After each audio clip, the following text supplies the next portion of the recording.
but empower you as we approach the critical elections at the end of May, which is approximately 28 days away.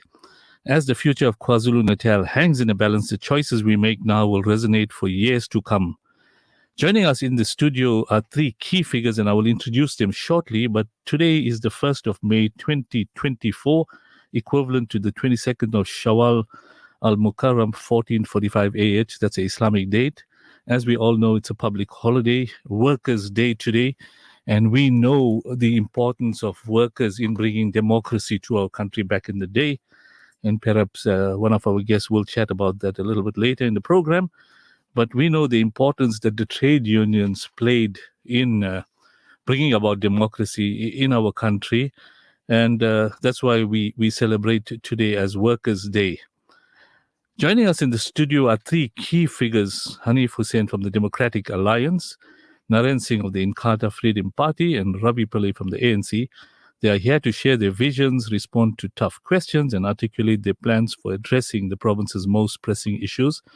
We encourage you, our listeners, to not just listen but engage.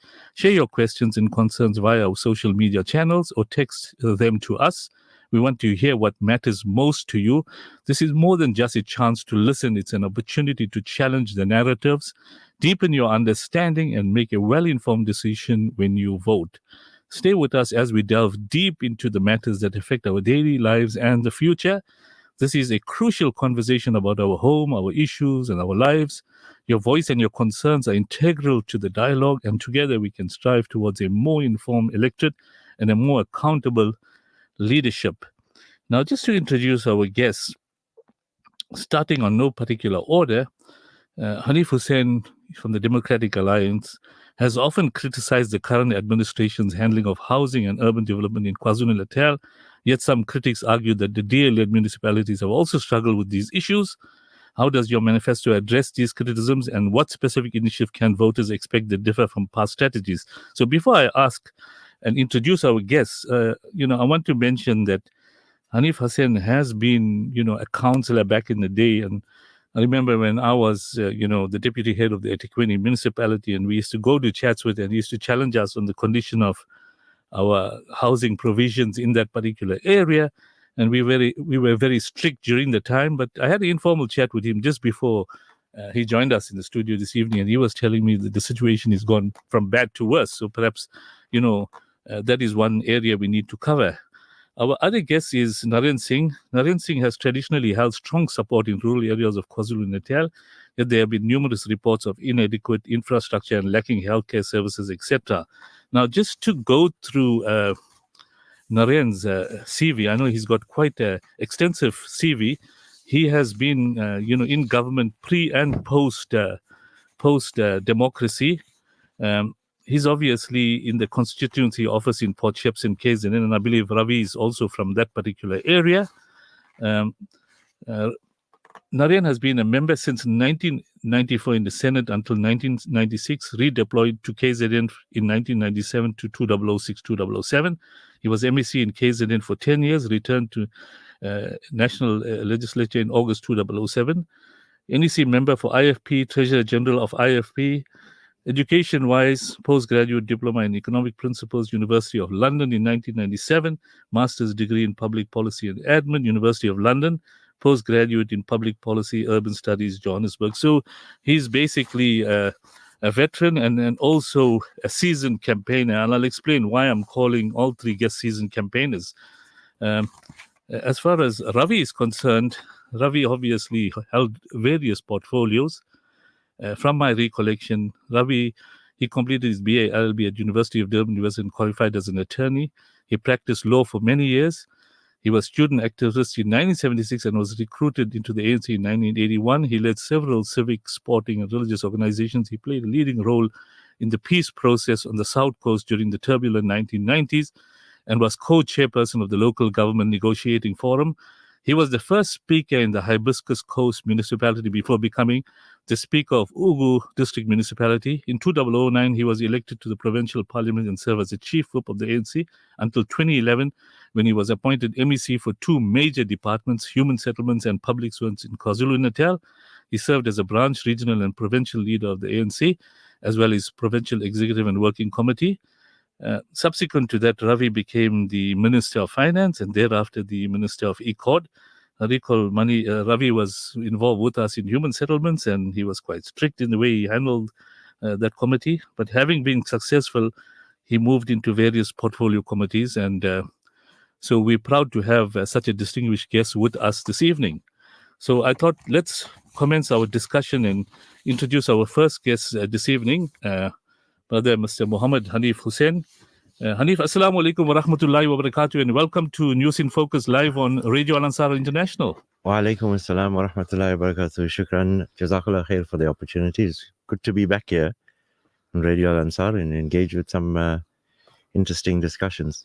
Well, thank you for joining us, Hanif. And I know you've been here several times before, and we've interacted on a number of occasions, and you're very candid in the way you put across things. Our second guest for this evening is Mr. Naren Singh. He's currently, I'm not sure whether he's still the what you call the head of IFP at Parliament. They call it the Chief Whip. Naren, good evening and welcome to News in Focus live on Radio Al-Ansar International. Thank you very much, Yunus Bhai, and assalamu alaikum to all your listeners. Yeah, I'm still cracking the whip for the IFP in National Assembly. And I recall, whenever there's problems there, when the EFF threatens to walk out during, the various functions and SOPA, you're always in between them to try to calm them down, but unfortunately they move on and you avoid, falling into the trap of being thrown with, cans of cold drinks, etc. But we noticed you were quite proactive during that period. I've had my hair wet on a number of occasions, sitting right next to them. With water bottles. Yes. Ravi has been a couple of times in my program, and if I recall, Ravi has been in debates with Hanif Hussain on a number of occasions during election time. Ravi, good evening and welcome to News in Focus live on Radio Al-Ansar International. Thank you, Yunus, and good evening to your listeners. Yes, I think it's getting tired of seeing the same faces in these debates too many times, but it's important work to be done. So as long as we can, we should continue. Thank you. Oh, thanks for joining us at short notice. And your parties have a great recognition for y'all. This is why they decided to send y'all along. I was quite open-minded as to who comes to the studio. But, I think y'all are seasonal campaigners and y'all been, around for a long period of time. So the experience will talk. And at the same time, y'all are veterans because I know you're close to retirement and you're going to sort of pass the baton to some of the younger guys. But unfortunately, a lot of these young fellows don't want to take the baton. So, you're left with the problem as we speak. But just to sort of kick off with Ravi, we heard the full manifesto of President Ramaphosa in sort of the rally that took place in Durban at Moses Mabhida with a stadium full of plus minus about 70,000 delegates. And he outlined, your party's manifesto. So I'm going to give you about 5 to 7 minutes, Ravi, because we've got 1 hour and 50 minutes to chat this evening to briefly unpack the party's manifesto without going into too much detail. And when you're close to your 5 to 7 minutes, then I will just give you a shout. Well, thank you very much. I think it's clear now that, and has been for some time, despite the difficulties, that for millions of South Africans, the ANC is much more than just a political party. It's 112 years of history, kind of defines us, gives us our dignity, our self-respect, indeed our space in the sun. And some people do not understand this, the extent to which the ANC gave us a sense of nationhood, a deeply rooted nationhood from the wars of resistance to the Dadu Kuma Naika Pact, the Freedom Charter, of course, Nelson Mandela and Chris Hani till 1994, and then our 30 years of democracy, which I'm sure we're going to talk about a little later this evening. So the ANC provides millions with this bond, this glue, to such an extent that even when Jacob Zuma forms his own party, he claims that he remains a member of the ANC. So the bottom line is political legitimacy is kind of tied to the ANC. Indeed, right until his very last days, Nkosi Mangosuthu Buthelezi repeatedly said, and I heard him say this personally myself on several occasions, that he remains a member of the ANC, or remains ANC rather, and that there were historical issues to be resolved so he could return to his home. So I suspect that deep down in the hearts of most of your listenership, they too feel the same. So the ANC is a home that we have built over more than a century, and there's really no other home, and it will be very, very painful to have to part. So that doesn't mean we have not had problems, serious problems, which really underpin our manifesto. And these challenges have posed a huge risk to our existence as a party and therefore for the country. Because at this point in time, if the ANC fails, the country fails. That is the reality. Remember, the Salaji family recently posted something that when you built your house and you've lived in it for many years, and then you find that there are some cracks, which you don't leave and abandon it. You fix it, you repair it. And that's the point of the manifesto, that the ANC, under the leadership of President Cyril Ramaphosa, we've been upfront about these challenges, even failures. And I think no other party is able to be as candid about itself as the ANC has been. Of course, we are a massive party. Our internal democracy is robust and often untidy, maybe even messy, but it is a real democracy. And it has taken very brave leadership from President Cyril Ramaphosa and his leadership collective to embrace and drive what we call a program of renewal. And this is the word I'd like to leave you with, for nothing else. What does renewal mean?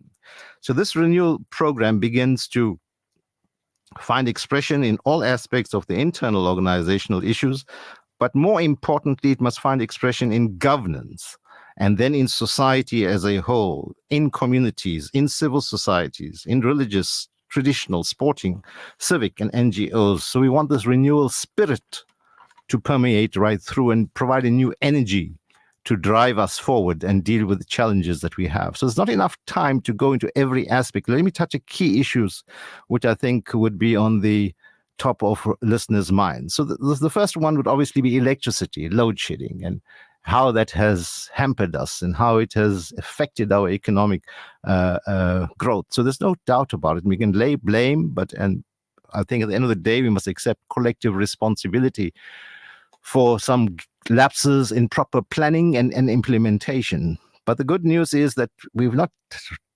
ducked the problem or ran away from responsibility, put our minds and shoulders to the wheel. And I think even as recently as today, the minister in the presidency for electricity was able to make the announcement of Eskom's achievement of an energy available factor of 65.5%, which was last attained more than 3 years ago. And I think the fact that we haven't had load shedding for quite a few days now, I think is indicative, concrete evidence of that particular progress. That doesn't mean we're out of the woods yet, but it's evidence that this effort is bearing fruit, and that must be encouraged. Of course, the local government is a key issue.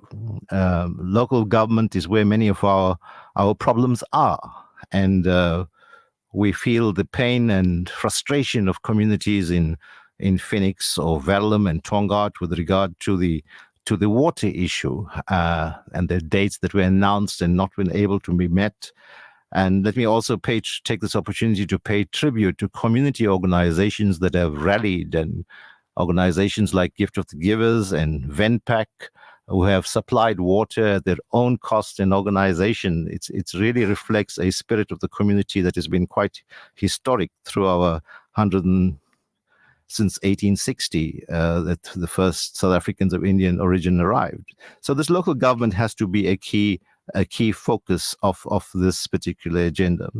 So when we talk about it and say that, look, we've been having these problems for so long, but we haven't seen real change, and we can give the assurance that this matter reached as far as the Tegwini is concerned, and I'm not going to be defensive about it at all. There is a problem there that needs to be fixed. And that's why the problem reached the desk of the president, and he has appointed this presidential intervention team headed by Mike Mabuyakhulu and no other, the highest civil servant in the country, which is the Director General in the presidency. And I think we will begin to see the results of that kind of work. And they are working with everybody. They are working with the municipality, with the unions, with civil society and organized business to come up with sustainable solutions on those matters. Of course, the fight against corruption has to be a key platform.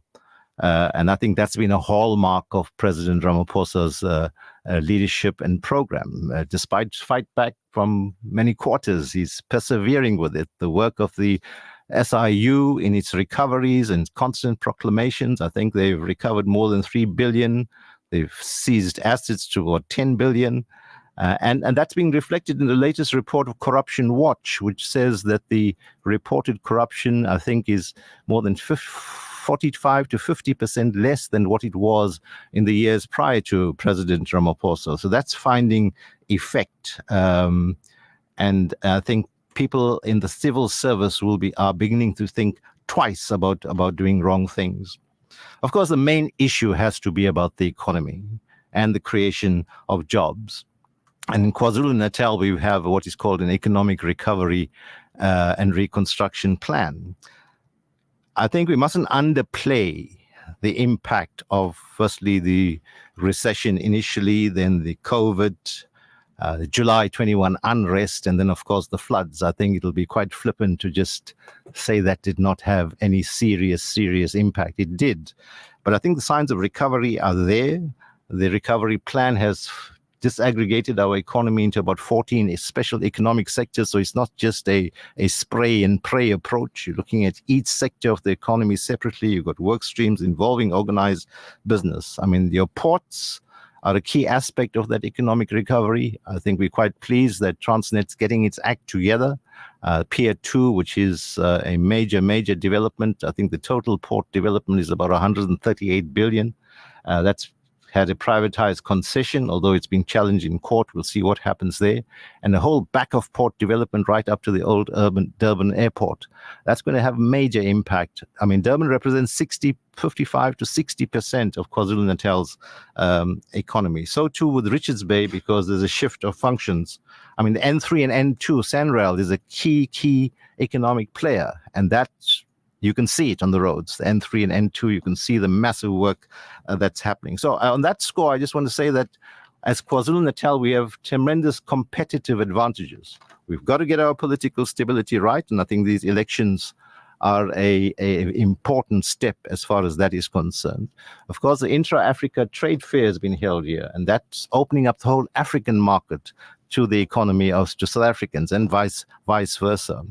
And then, of course, our principle of what we call a better Africa and world, our foreign policy is a key element of our manifesto. And there can be no better example of the moral high ground that the ANC holds as far as foreign policy than its position on Palestine.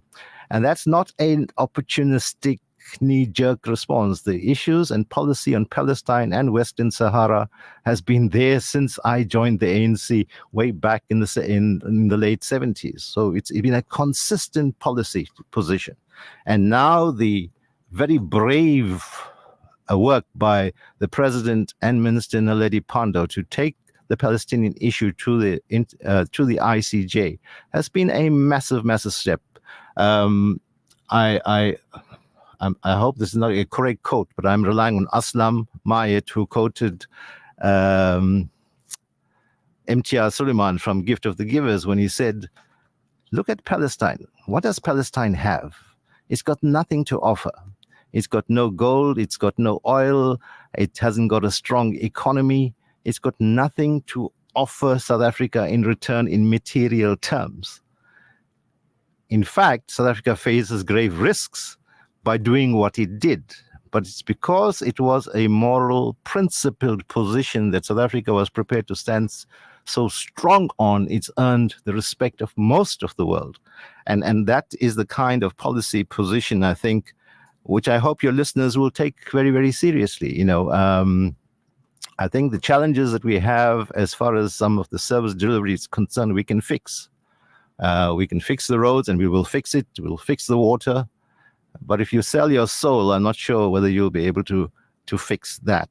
So I'm saying join us in the renewal program, get organized. And if I want to say something, that I'm not here just to argue for your vote. I'm here to urge you to get organized so you can be a meaningful part of this democracy, exercise influence, claim your space. And I think that's going to be even more important whether the elections take place or not, and well after the elections, for the future of our children and grandchildren. Thank you very much. Thank you, Ravi. You were 2 minutes over your time, but I gave you that because you were on an important point. Thanks for being quite candid and concise in the brief presentation of the ANC manifesto. And you also highlighted some of the key challenges that the ANC has been facing in the last couple of years. And we've spoken about it: corruption, maladministration, load shedding, water shedding, the poor performance of local government, including a big municipality like eThekwini and Msunduzi. And we were there and we know how that's declined. But, I think the president mentioned in one of the meetings that he had with business that opportunists have crept into the system and they've taken advantage of the situation and created these type of problems with the current administration. And your renewal program is dealing with that issue. I'd like to sort of bring in Naren Singh, a member of parliament of the IFP. Naren, the IFP has traditionally, as I mentioned earlier, held strong support in rural areas of KwaZulu-Natal. Yet there have been numerous reports of inadequate infrastructure and lacking healthcare services, particularly in the municipalities in the north. Now, I recall that into the early stages into democracy, IFP was actually controlling KZN province. Because when we were in human settlements and we used to meet with the MEC for province, the MEC was from the IFP. So you all had the majority of seats then. But gradually the ANC took control and you all lost control of the province. What does your manifesto propose to improve these critical areas that I've spoken about? And how do you plan to fund these initiatives? No, thank you very much. And thank you once again for the opportunity. Let me start at the beginning where my colleague and comrade Ravi started off talking about Prince Buthelezi. And we all know that Prince Buthelezi was one of the leading founders of the Inkatha Freedom Party almost 50 years ago. And wherever he is, I think his legacy lives on. Because many of us, not only in the party, but many South Africans, always look back at his leadership that he offered, the kind of social cohesion that he promoted amongst all communities. And I think for me, being in the party for over 31, 32 years now, his ability to bring communities together of all colors, sizes, shapes was remarkable. And his association with the Lockhart family, with the Puvalingam, with the Swami Sahajananda, and many other organizations to ensure that service delivery is promoted through partnerships is something that we will always remember. Yes, he was a member of the ANC, and he proudly said so. And on many occasions, in fact, we used to, in particular, I used to say, but Prince, why are you talking about the fact that you were ANC? You're now IFP, remember that? He says, yes, but I started off there. But over the years, he became extremely disillusioned in the way the ANC was conducting themselves. And he never shied away from saying that, whether it was in Parliament, saying it to the president, or saying it in public. And the disillusionment arose from the fact that whilst we respect that the ANC is one of the oldest liberation movements in Africa, 112 years or so, it doesn't mean that if you're a liberation movement, then you can become a good government. And we've seen over the last 30 years that the ANC has really failed the people of South Africa in many respects. Whilst there has been considerable improvement in infrastructure and housing, much more could have been done. And a lot was left, to chance during their watch. And Ravi spoke about corruption. And, it's well enough to say that for 9 years they had a president there that led the country in the wrong direction. But it happened under the watch of the very leaders that are sitting there today. So you cannot distance yourself from what happened during those 9 years. But having said that, I think that for the IFP, you mentioned quite correctly that we were the majority from 1994 to 2004. We were in a sort of a government of national unity where we had members of the ANC also as part of the provincial government until they booted us out in 2006.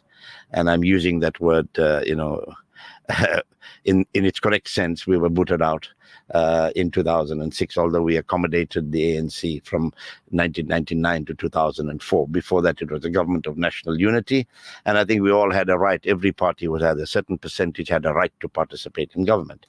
And for us, if we look back, we would like South Africans to reflect on those days, because those were the days that there was accountability. There was checks and balances at a national, at a provincial level. And things went much smoother in government than it is going now, where you have a sort of a one-party rule and they do whatever they want to, whenever they want to. I was just saying to my colleague Ravi just now that the MEC for Kokta, a few weeks, she should have proclaimed 6 by-elections in the province. And the law requires her to proclaim those by-elections. She didn't. And she went to court with the matter, and the court berated her yesterday in a judgment, saying that you have no authority. The law is a law. You have no authority to shift election dates. And she has to pay costs, etc. But we know why that was done. It was done because the ANC didn't want to lose more by-elections just before the national election. Because I think from what some of my leaders say, the score is 15-1 in favor of the IFP in terms of how many seats we've taken away from the ANC in recent times, including a ward where I live, Ward 99, which is a largely Indian ward. It was controlled by the ANC for 20 years or so. And now we've got an IFP female councillor. But having said that, I think you also said in the beginning that, the 3 sort of veterans of the political parties are here. And where are the young people? And I think that's a question we have to ask ourselves as a community, as South Africans. Where are the younger people that will take this baton and run with it as we leave the scene? Because we can't be, forever and ever. And we need younger people to get into the political scene, people to work with other political parties, other communities, other race groups, and make sure that we can proudly say that we are South Africans first before anything else, whichever country our grandparents may have come from. So our manifesto, in particular our national manifesto, focuses on issues like load shedding. I mean, load shedding is something that should not have happened. And we know when President Thabo Mbeki was in charge, he was advised to invest money in infrastructure, our plants, but he decided not to because he felt that the private sector would come on board and be electricity generators. Well, that didn't happen. It's happening now to some extent with alternative energy sources. But, load shedding is something that we really have to deal with. And, one shudders to think, as of last week, I think Praveen Gordhan said 69 billion rand was spent on diesel in about a month, just to keep the energy there and not to have load shedding. How much more is going to be spent before the election, and what happens after the election? So I think we need plans to address load shedding, and we feel as IFP that if we involve the private sector in many of these initiatives, if we look at alternative energy sources, we can deal with the issue of load shedding, because load shedding destroys the economy. And not only the economy at the macro level, but at the micro level. The people selling sweets and things around the corner in little shops, trying to earn a living, it just destroys their livelihood. The other area that we'll want to look at is ensuring that small and medium enterprises have their rightful place in the South African economic system. And I don't think we're doing that enough. We've got CETAs, we've got Department of Trade and Industry promising small people. There's no resources for them. You cannot build a small, and sometimes you have to take a chance. Just invest in 100 people, 1,000 people. Let them start some small enterprises. 80% will succeed, the others may not, but you've got to take that chance. If you look at the eastern countries, you look at Pakistan, you look at Bangladesh, you look at India, small and medium enterprises are a real core of the economy. The other thing that we want to do is the healthcare system. You spoke about healthcare, and I just want to respond to healthcare, because healthcare is not the primary responsibility of municipalities in rural areas. Healthcare is the responsibility of national government, but provincial government has that authority to provide healthcare and support clinics, primary clinics and things like that. But we will talk about NHI, and I hope somebody asks us about NHI a little later and what our stance is on NHI. While it's a good to have, but can we afford it? So healthcare is really not, our response, but we want to look at the healthcare system and see how we can use the private sector. I mean, the private doctors and the private healthcare providers are threatened by NHI and the consequences of NHI. We want to look at old age and child support grant while expanding the food voucher system. Now, we cannot make South Africa into a social welfare state. Almost 20 million people in this country are relying on grants. And whilst we require a safety net, we require the safety net for the people, but we can't. We've got to have initiatives, incentivization, give people a grant and move them from being grant recipients to being self-reliant in terms of income. Poor and urban and rural communities will be we will partner with our traditional leaders. We will ensure that security of our people is uppermost. Now, our police, although there are many hardworking policemen and women, they fail the country. We've got more private security in our country than we have police. Why can't we harness those resources as well and work as a collective between the state police and them? Then the question of illegal immigrants. We're very clear about this. The South African government, through the Department of Home Affairs, has failed us in that millions and millions of undocumented people are in our country. How did they get in? Where is the documentation? I mean, Hanif will speak about it because he's an expert on the topic of Home Affairs. We need to ensure that we put South Africans first. When it comes to jobs, South Africans first, and we're proposing an 80-20. Because you go to places in the Western Cape and all over, you find people being working in restaurants, truck drivers, etc. Surely we have South Africans that can do that kind of work. And there's got to come a time where South Africans have to feel comfortable in their own country that there are job opportunities. Data costs are extremely high. And that's something that we need to do. The government has been talking about it for years. And lastly, and not mentioning all the points in our manifesto, the CETAs. We've got the CETAs. Billions are spent on CETAs, and most of those CETAs have collapsed. There's corruption. If you read the Auditor General's reports on these CETAs, I mean, it's shocking. I always say, and the IFP always says, South Africa as a country is flush with money. Your money, my money, taxpayers' money. But it is being misused by the government in power. And the Auditor General's reports are clearly, evidence of what has been happening with mismanagement. I'll stop at that and come in later. Thank you, Noreen, for highlighting some very important challenges that the country is facing and some of the steps that, your party wish to take to improve service delivery in the country in covering your manifesto. On that note, we'll take a short ad break and we'll continue, inshallah, after the ad break. Call us now on 0861 904 904.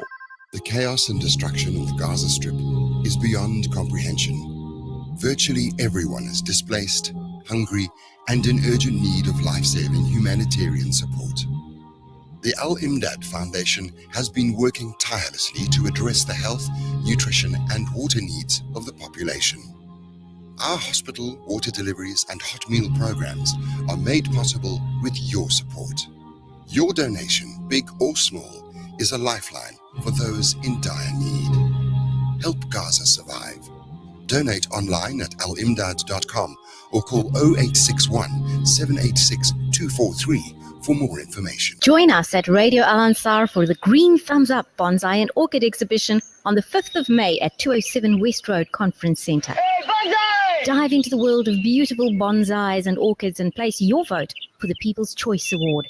Bring your seeds and plants for swapping and enjoy demos on bonsai, orchids, healings and more. 8:30 to 1 p.m. 5th of May. See you there. Shimmer, sparkle, captivate. Nothing less than a masterpiece. Droplets of gold inspires precious design. Platinum bursts with intricate freshness. And every pure diamond becomes more than just a girl's best friend. Voda Gold Gem Jewelers, where timeless dreams become a reality. We tailor-make designer gold, platinum, and diamond jewelry. Trade in or remodel your old gold. Clad yourself with classy name-branded watches. We offer insurance valuation and free zakat calculation. Visit us at 534 Ridge Road, Overport, or call 031 208 9142. Voda Gold Gem Jewelers, manufacturers of fine gold and diamond jewelry. Welcome to Simplex Radio. Visit our showroom for the full range of car audio. Our TV department carries top brands with quality LED panels, full HD to Ultra HD, and now the experience of Super Ultra HD. Visit our theater rooms and transform your home with brands like Onkyo, Integra, Denon, Boston Acoustics, Yamaha, and more for quality audio visual experience. Now available, full range of home appliances. A one-stop shopping experience. Call 031 306 4029 or Kenilworth Park, 202 Brickfield Road, Overport. Simplex Radio, the name you can trust. WhatsApp us now on 060 904 1056. اللهم احفظ المسجد الأقصى من اليهود الحاقدين. اللهم أعد المسجد الأقصى إلى رحاب المسلمين. اللهم وطهر المسجد الأقصى من اليهود الغاصبين. اللهم عليك بهم فإنهم لا يعجزونك يا قوي يا متين. اللهم منزل الكتاب مجري السحاب هازم الأحزاب سريع الحساب اهزم اليهود وزلزلهم يا قوي يا عزيز. The views and opinions expressed by the presenters and guests of Radio Al-Ansar are not necessarily the views and opinions of Radio Al-Ansar and the Al-Ansar Foundation. Radio Al-Ansar, Durban, 90.4 FM, Peter Maritzburg, 105.6 FM. मैं अपने नबी के कूचे में चलता ही गया मैं अपने नबी के कूचे में चलता ही गया जब मस्जिद नबवी को देखा मैं रोज़े जन्नत में पहुंचा जिस जावो मुबारक चेहरे को अश्कों से अपने धोता था जब दुनिया वाले सोते थे तो वो उनके लिए फिर रोता था एक मैं था कि सब कुछ भूल रहा एक वो था कि उम्मत की खातिर कितने सदमे और कितने अलम झिलता ही गया मैं अपने नबी के कूचे में चलता ही गया ताइफ की वादी में उतरा तालिब की घाटी से गुजरा एक शाम निकल फिर तैबा से मैदान उहद में जा पहुंचा वहाँ प्यारे हमजा का लाशा जब चश्मे तस्वीर से देखा अब्दुल्लाह के शहजादे को उस दशत में फिर बिस्मिल देखा ये सारे मंजर देख के फिर मैं रह न सका कुछ कह न सका बस दुख और दर्द के कालिब में ढलता ही गया मैं अपने नबी के कूचे में चलता ही गया मैं क्या मुँह लेकर जाऊंगा कौसर की तरफ जब आऊंगा तलवार में मेरी धार नहीं दीने इस्लाम से प्यार नहीं बातों में मेरी अब सोज कहाँ आहे मेरी दिल दोज कहाँ कितने ही पैमा तोड़ चुका मैं रब की आते छोड़ चुका एक मेरा फिर जुर्म मुझे खलता ही गया मैं अपने नबी के कूचे में चलता ही गया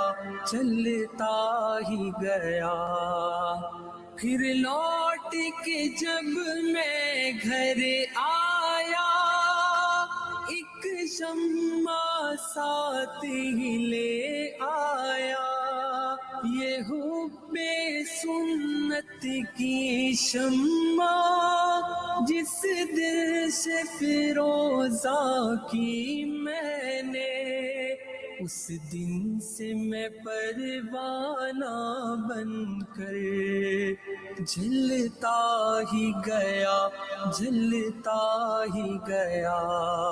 मैं अपने नबी के कूचे में चलता ही गया एक ख्वाब से गोया उठा था कुछ ऐसी सकीनत तारी थी हैरत से नाखों को अपने मलता ही गया Radio Ansaar.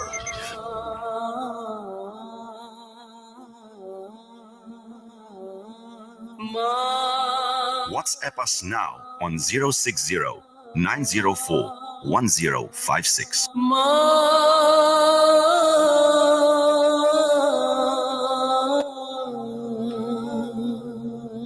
The views and opinions expressed by the guests and presenters of Radio Al-Ansar are not necessarily the views and opinions of Radio Al-Ansar and the Al-Ansar Foundation.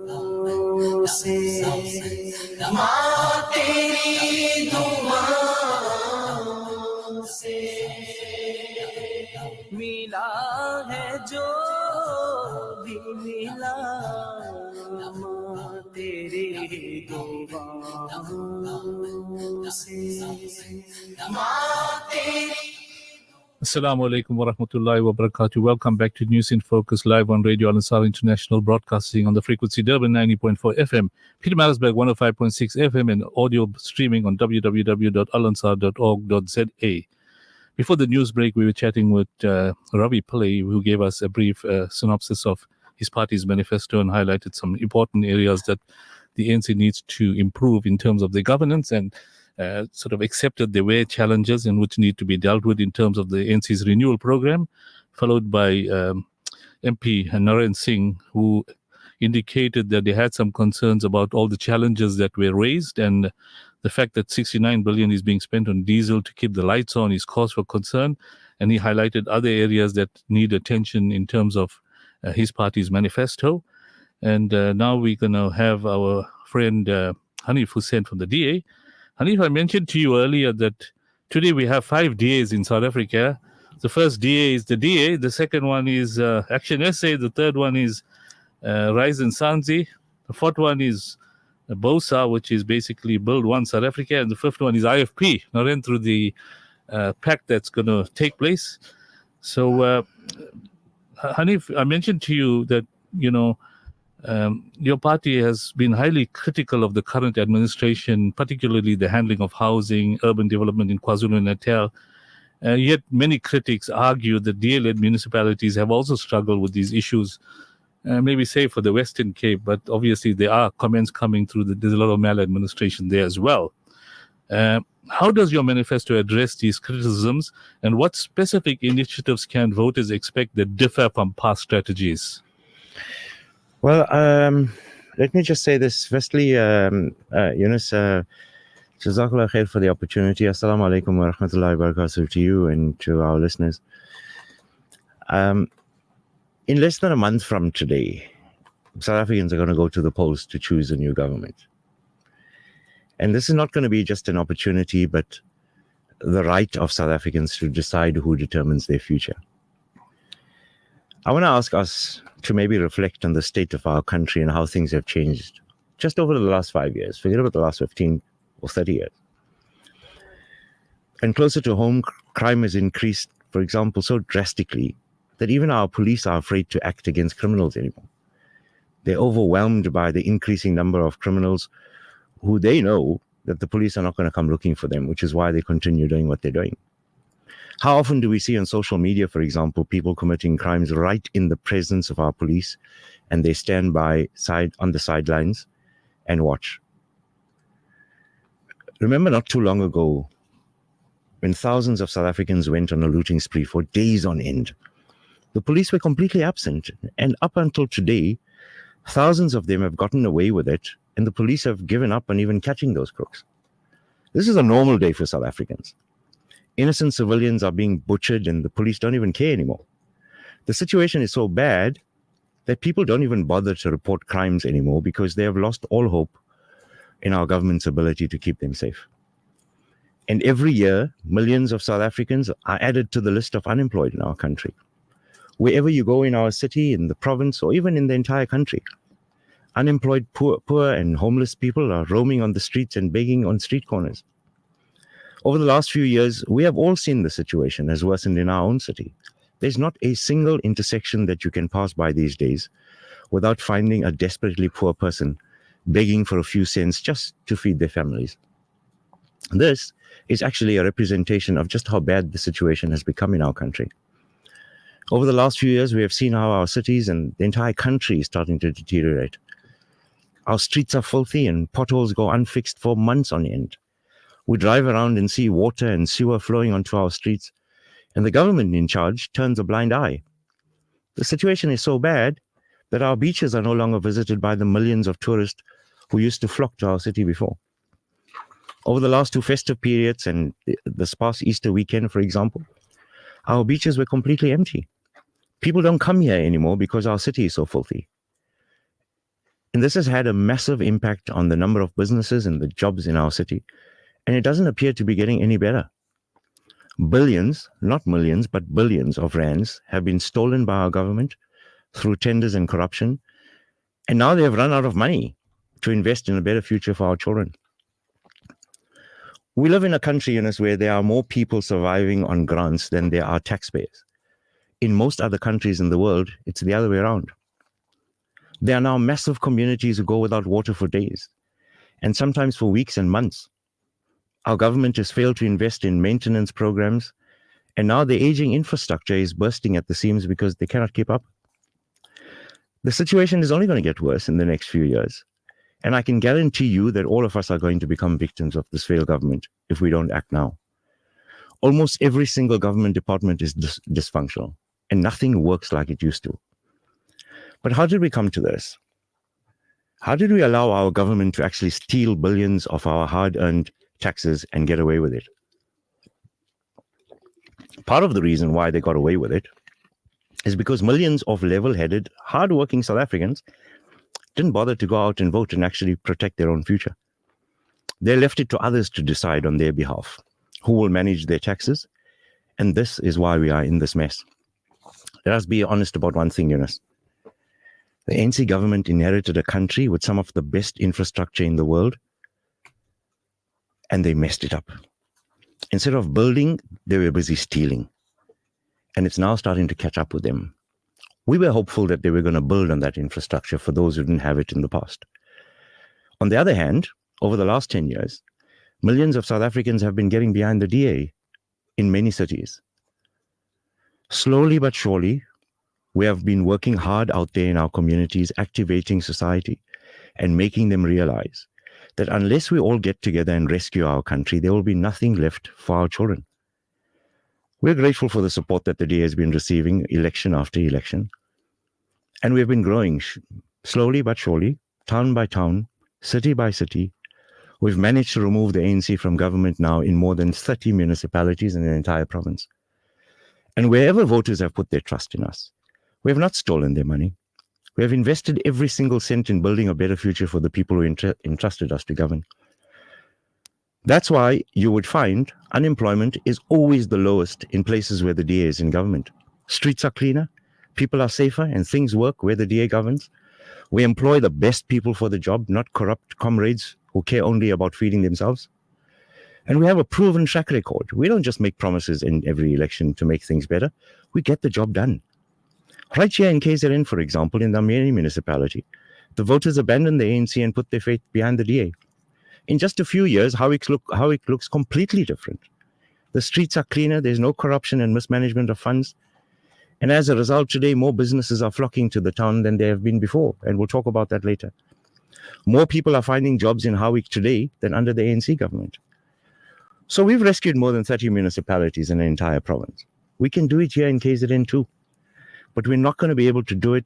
We need the help of every single forward-thinking South African who wants to save our country from complete destruction and to get behind the DA so that we'll be able to rescue South Africa and build a better future for all our children. Thanks. Hanif, you've highlighted a lot of challenges that the current government is facing, and you've indicated the problems. Before I make some follow-up questions, I want to give Ravi an opportunity. I'm sure you listened to some of the comments made by Hanif. 5 minutes just to give a brief response on some of the comments made, and then we will continue with some of the more important questions that I wish to ask the panel. Oh, thank you. Thank you very much, both Naren and Hanif. Yes. Yeah.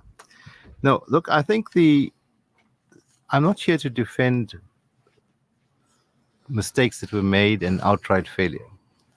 But I think it's not very honest to say that you've inherited a country that was serving 20% of the people, and when you start to share that infrastructure to serve 100% of the people, you're not going to have tensions. And the truth of the matter is that from 40% electricity supply to the population in 1994, it's now closer to 90%.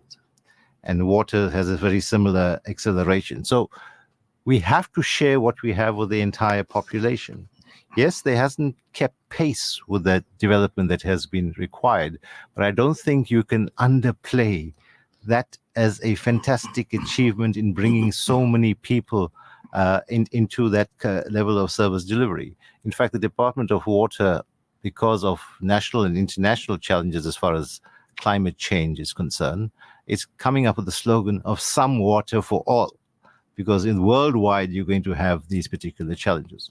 So you don't even take account of the fact that we doubled our population since 1994.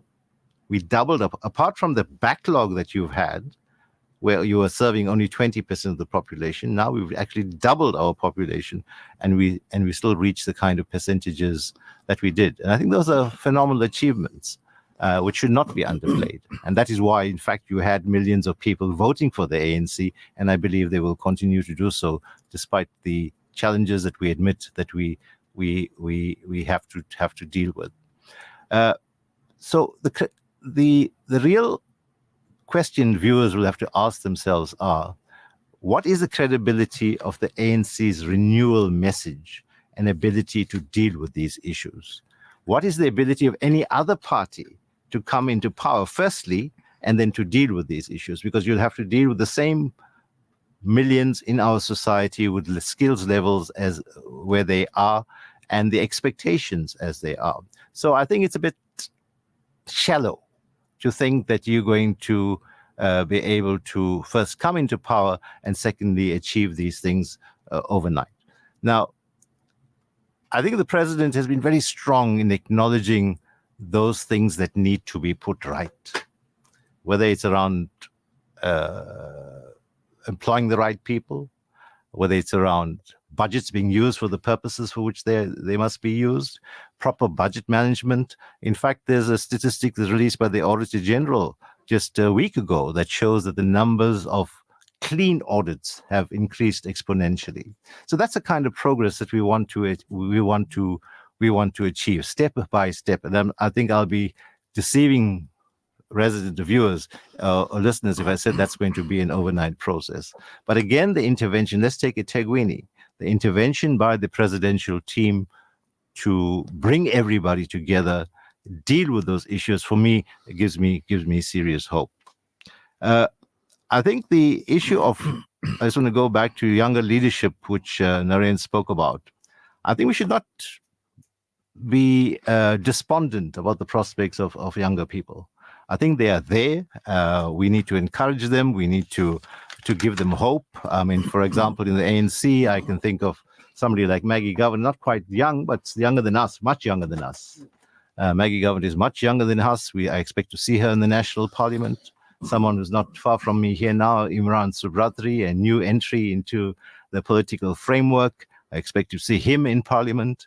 There's a young girl in Gauteng, Fasia Hussain, 30 years of age, bright as a button.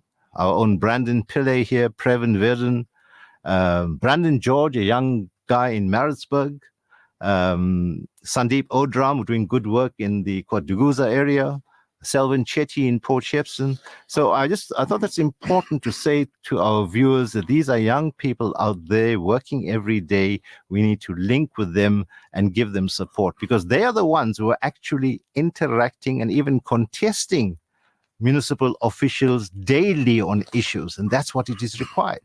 Just yesterday, Selvin had to go and get a stop work order against a developer who was desecrating graves. And it's an instance where, all three our communities, it was an Islamic cemetery, a Christian component, and a Hindu cemetery, which this developer was trying to really behave in a totally obnoxious way. And it's that kind of activism by these young leaders holding not only the private sector to account and getting the stop work order, but also holding officials to account. And it comes back to my point when I ended off my my first input. I said, I'm here not to just ask for your vote. I'm asking you to get organized as communities because that's the only way you are going to exert influence and contribute to the greater good as well. I think also it's a flippant dismissal of the struggle that we fought. The way Hanif has put his arguments through, it's a flippant dismissal of the struggle that we have fought. And when you are dealing with a society which has the levels of poverty that it has, and you have people who have expectations that they do, and they come into the system and sometimes too often are unable to do the job that is required, then we should not just condemn it. We should say, how do we solve this problem? How do we develop the skills? How do we identify the right people to be able to do those things? So, Lieutenant General Mkonazi, he is the Commissioner of KwaZulu-Natal Police. He's a younger man in relative terms. I think he's a bright person. I think he has the commitment and the political will in broader political terms, not as party political terms. And I'm hopeful that he's setting up the specialist teams, some of which were incorrectly disbanded before.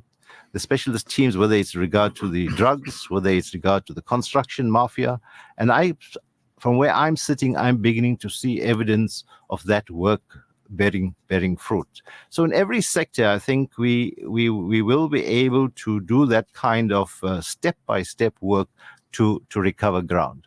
I'm very, very confident that post-election we're going to have a political stability and optimism that's going to bring us massive investment, both internal and external foreign direct investment. And the policy framework has been changed significantly to allow that kind of investment to bear fruit. So a few years ago, a concession of the type for Pier 2 in the harbor would have been unthinkable. And let me clarify very quickly, because this is an important ideological point. It's not privatization, but you're given a concession. You're not selling the family silver.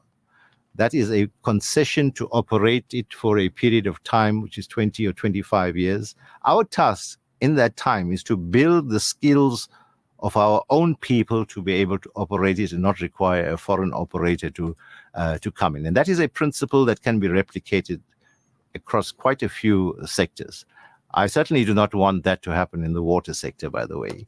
I don't think water is something that should be privatized. And that's why we need to build our capacity there. And I think Minister Senzo Mkhunu, I think he's got his head around the issues. I think he's working very systematically in dealing with these matters. So yes, we can list a whole lot of very serious grievances we have, but if you don't have the ability to come and put those things right, then I don't think you are going to be serving any real purpose. Thank you very much. Thanks, Ravi, for that response. Hanif, now the difficult questions, the icebreakers are over. We got 40 minutes of solid stuff.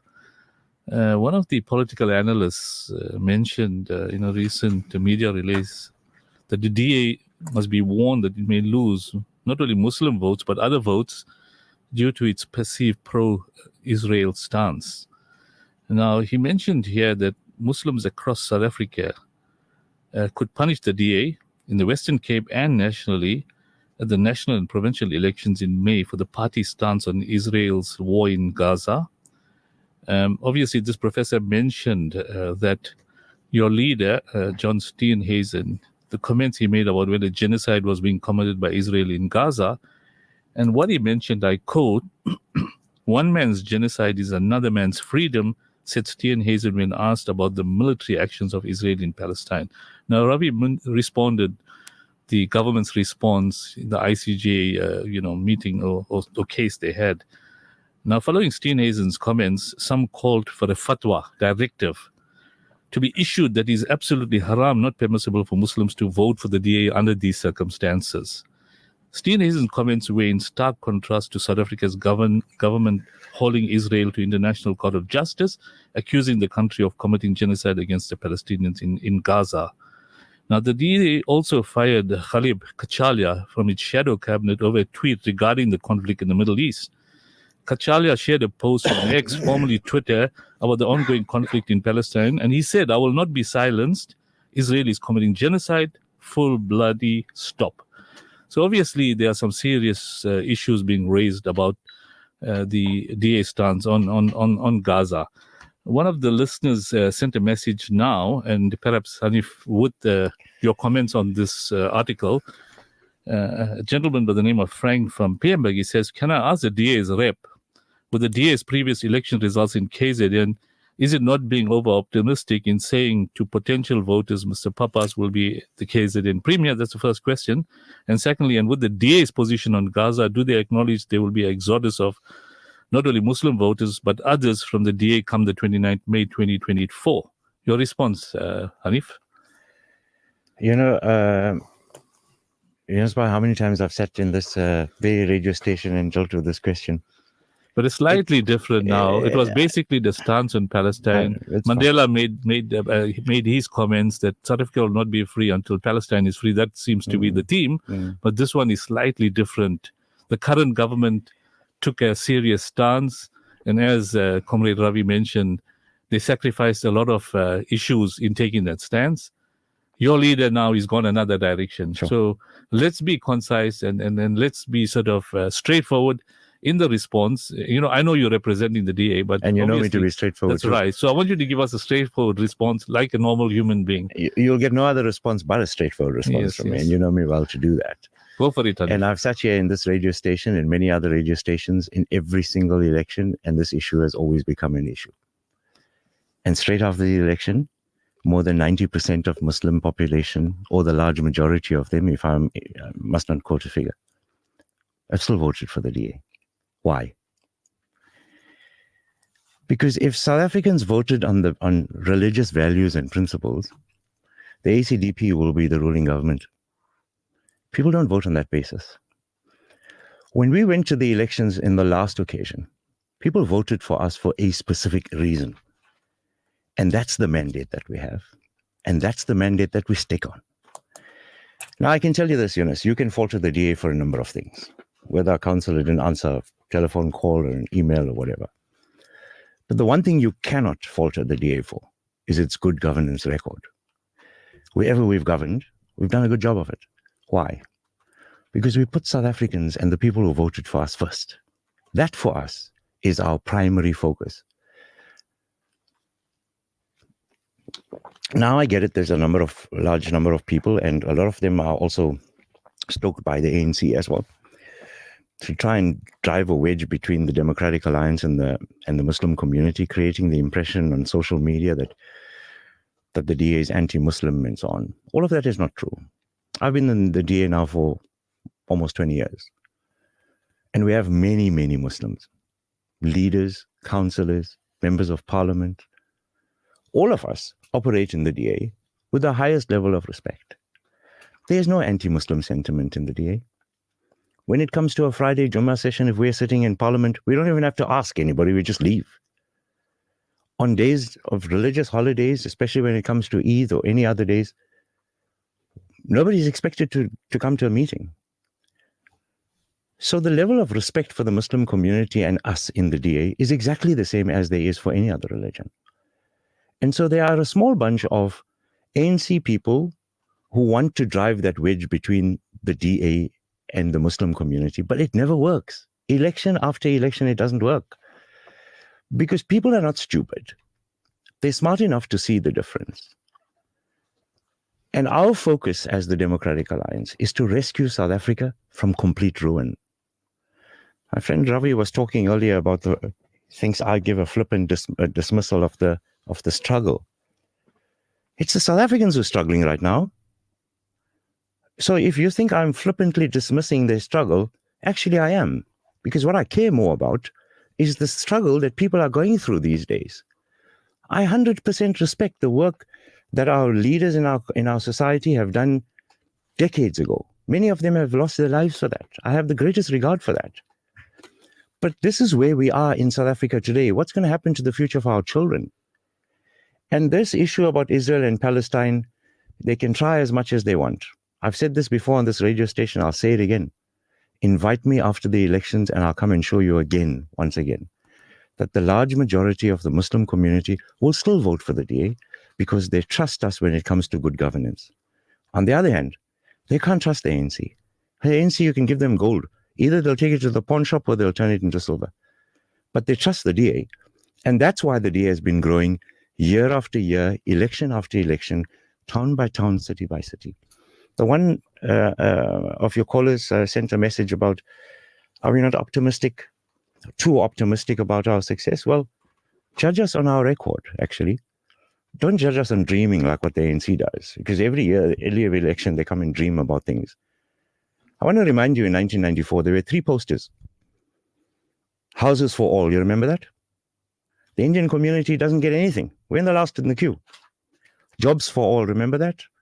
We've got the highest unemployment rate now than we've ever had before in this country. So judge the ANC on their track record, and this nonsense about us saying, well, we're sorry, we're going to have to fix it, must come to an end. When you're unable to do a job, you just have to get out of government. It's as simple as that. And in a weird kind of a way, now, when I think about it, I don't blame the ANC anymore, because it's who they are. They're not going to change. They're a bunch of corrupt crooks. You can do what you want, they're not going to change. I blame us for actually tolerating this for far too long and not holding them accountable. That's why I'm going out, and every single one of us is going out in the DA, pleading and appealing to South Africans to say, if you're not going to get involved in this election, if you're not going to kick the ANC out of government, well, they're almost on the way out. The polls are saying they won't even get 30%. South Africa is heading for disaster. So we can sit in the studio and we can argue about things that may or may not affect the people on the street and our children's future. But what's really important, actually, is for us to take South Africa seriously, look at what's happening in our country. Our wives, our children, our sisters cannot even walk on the street anymore. And you want us to have debates about stuff that's actually not going to change, led by many people of the ANC, to try and drive that wedge between the DA and the Muslim community. It's not going to work. It hasn't worked in the last elections. It won't work in this one. Okay, thanks, Sanif. I'll come back to you on the question you didn't answer. I want to bring in Naren. Naren mentioned that the TA comprises of 5 components, and the IFP seems to be one in terms of the Moonshot Pact. What's the IFP's position on Palestine, and your leader, what's his view in terms of the genocide that's taking place there? Well, we've always said from the days of Prince Buthelezi that a two-state solution is what is required of us. But a two-state solution can only come about if people sit around a table, talk about it. We've always said, and I said it recently in a debate, that the United Nations has failed the world. It's failed the people of Palestine.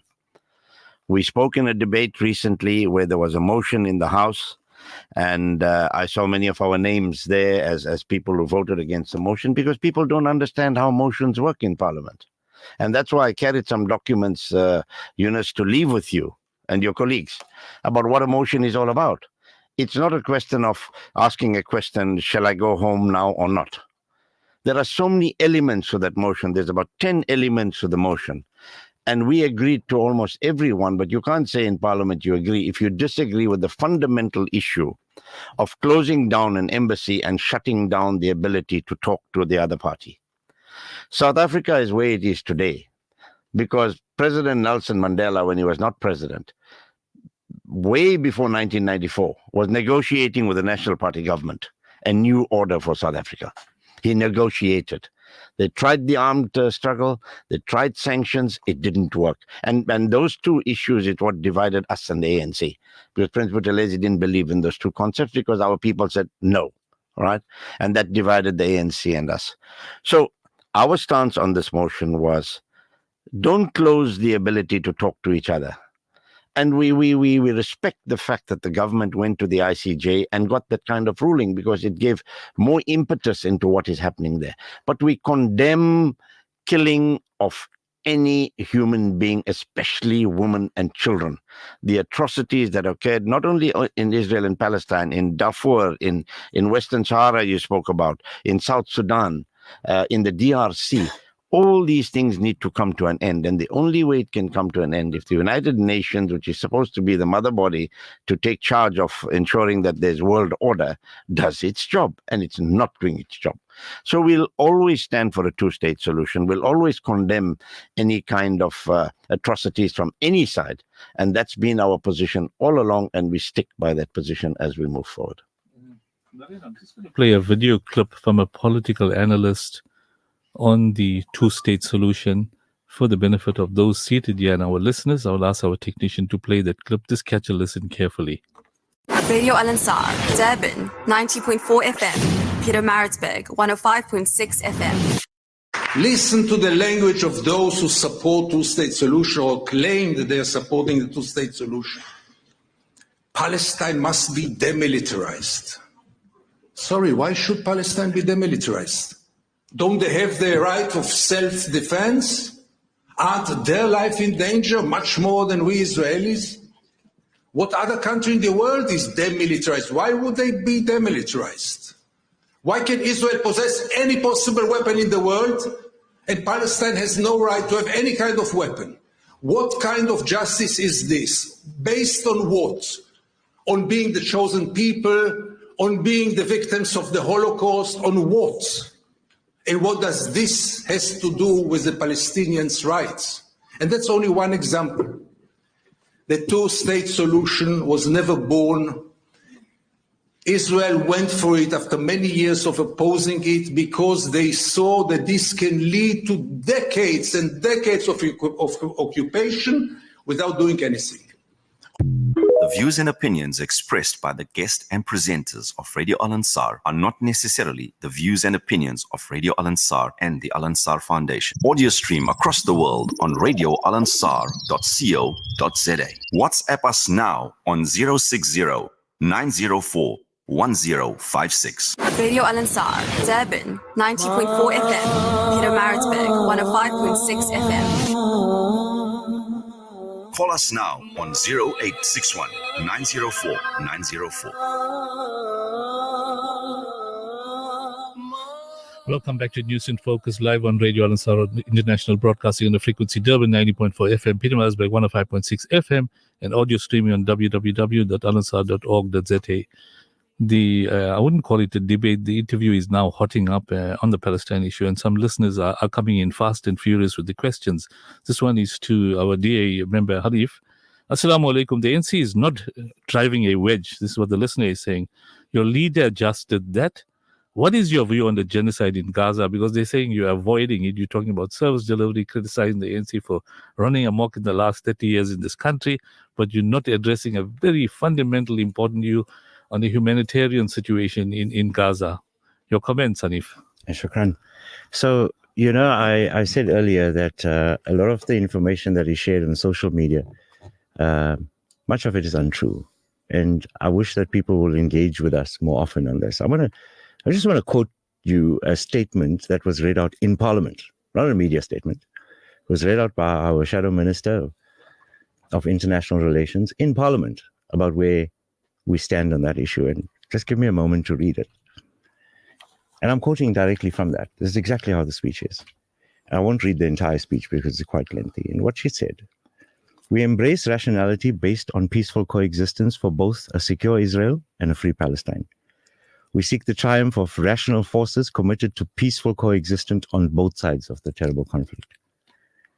We condemn in the strongest possible terms the dehumanization of any person on the basis of their faith, their race, their lineage, or their place of birth. And the people of Palestine cannot and must not be subjected to collective punishment.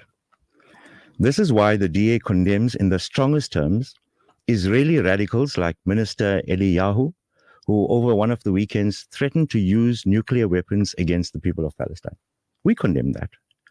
Dangerous statements such as these are transparent dog whistles to escalation, designed to perpetuate an already fractious climate of fear and terror, the disproportionate burden of which is borne by innocent civilians. The DA remains concerned by the escalation of violence and the rising death toll in both Gaza and the West Bank. And again, we call on Israel to ensure that defensive action is carried out within the confines of international law. The DA further calls for the creation of safe zones and for humanitarian pause in the fighting to ensure that the expansion of increased aid flows into Gaza. This was at the time when there was the issue around aid flow into Gaza. So we have made a number of statements on this matter. And, Yunus, no matter what I would say, if people want to believe cows can fly, they're going to believe it. I can tell you what I can tell you and what I've told you in every single election before. And again, I'll tell you that people are not going to vote for the DA or vote against the DA because of Israel and Palestine. This election is about South Africa. It's about KZN. And they know where their future lies. Put their trust behind the ANC and see what happens. We're all suffering for the last 30 years. You want to continue suffering for another 30 years? Vote for the ANC. If you want to build a better future in South Africa and a future that you can be proud of for your children, vote for the DA. We've done it wherever people have gotten behind us. Okay, thank you for your response, Hanif. I thought we were in a courtroom with Ravi being the judge here. But let's take a short break and we will continue the last half an hour. Welcome to Simplex Radio. Visit our showroom for the full range of car audio. Our TV department carries top brands with quality LED panels, full HD to Ultra HD, and now the experience of Super Ultra HD. Visit our theater rooms and transform your home with brands like Onkyo, Integra, Denon, Boston Acoustics, Yamaha, and more for quality audio visual experience. Now available, full range of home appliances. A one-stop shopping experience. Call 031-306-4029 or Kenilworth Park, 202 Brickfield Road, Overport. Simplex Radio, the name you can trust. Looking to book a venue for that special occasion? Come and book the Conference Centre on 207 West Road or Community Hall on 189 West Road, which accommodates 120 to 300 people with ample and safe parking. For all your hall requirements, contact the reservations department on 031 208 1601 or email us at reservations@alansar.org.za. Save the date, don't delay, book away. Assalamu alaikum wa rahmatullahi wa barakatuh. Our hearts ache for our brothers and sisters in Gaza who was enduring unimaginable suffering. Despite ongoing bombardment and devastation, they continue to face the dire shortages of food, water, and essential supplies. The situation is dire, with reports of famine in the north and women and children dying from starvation. It is heartbreaking to think of families observing Ramadan without even the basic necessities to sustain them, whilst our tables at home will be laden with the best of foods at both Sehri and Iftar. I'm asking you to donate 100 rand or more so we can feed a starving Palestinian with a hot meal at Iftar. I urgently appeal to your generosity and compassion. The banking details: Al Ansar Relief Fund, the bank, Netbank, the account number 112-687-2814. The branch code is 198765. Netbank account number 112-687-2814. Branch code 198765. Al Ansar Relief Fund. May your generosity during this blessed month bring comfort and relief to those in need. Education, health, dignity, empowerment. These wishes all begin with water. Africa Muslims Agency is committed to providing clean water to the thousands who still live without this basic human right. Support us in giving the best of charities. Provide a water well for 16,500 rand or a borehole for 55,000 rand in Afghanistan or 65,000 rand in Africa. Gain Thawabi Jariyah and help communities to reach their full potential. Africa Muslims Agency, empowering, educating, inspiring. We'd love to meet you. Pay us a visit. Radio Al Ansar. Listen to News in Focus on Radio Al Ansar, Durban 90.4 and Pietermaritzburg 105.6 FM every Wednesday from 8 p.m. with Yunus Sakur. That's 8 p.m. every Wednesday. Radio Al Ansar, keeping you informed. गम सभी राहतों तस्कीन में ढल जाते हैं गम सभी राहतों तस्कीन में ढल जाते हैं जब करम होता है हालात बदल जाते हैं आका आका इसमें अहमद का वजीफा है हर एक गम का इलाज इसमें अहमद का वजीफा है हर एक गम का इलाज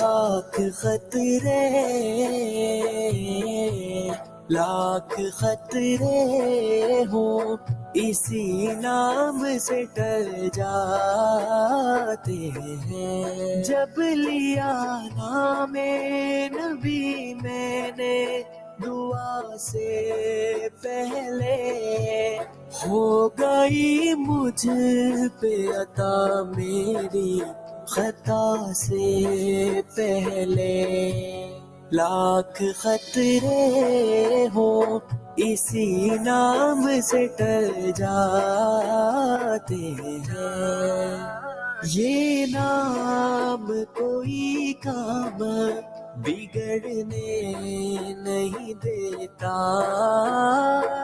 ये नाम कोई काम बिगड़ने नहीं देता ये नाम कोई काम बिगड़ने नहीं देता बिगड़े भी बना देता है बस नाम मोहम्मद लाख खतरे हो इसी नाम से टल जाते हैं आका आका कोई देखे तो तो सही उनकी दुहाई देकर, कोई देखे तो सही उनकी दुहाई देकर। इश्क सादिक हो तो, इश्क सादिक हो तो पत्थर भी पिघल जाते हैं। खुदाया इश्क मोहम्मद में वो मकाम आए कि सांस बाद में पहले नबी का नाम आए। आपको काबा मकसूद ही मानूं खालिद, आपको काबा मकसूद ही मानूं Khalid.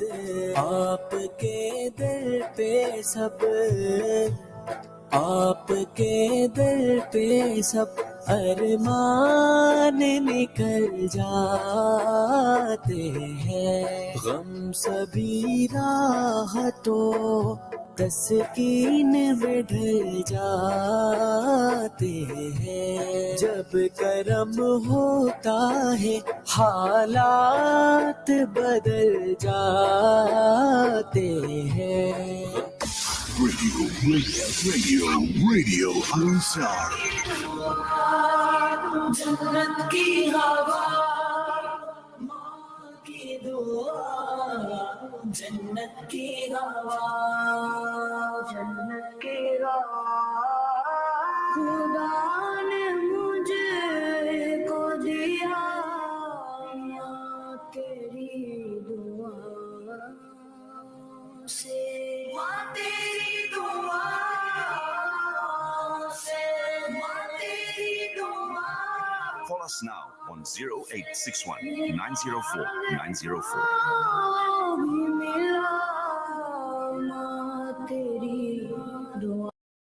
Radio Al-Ansar, for me, for you, for everyone.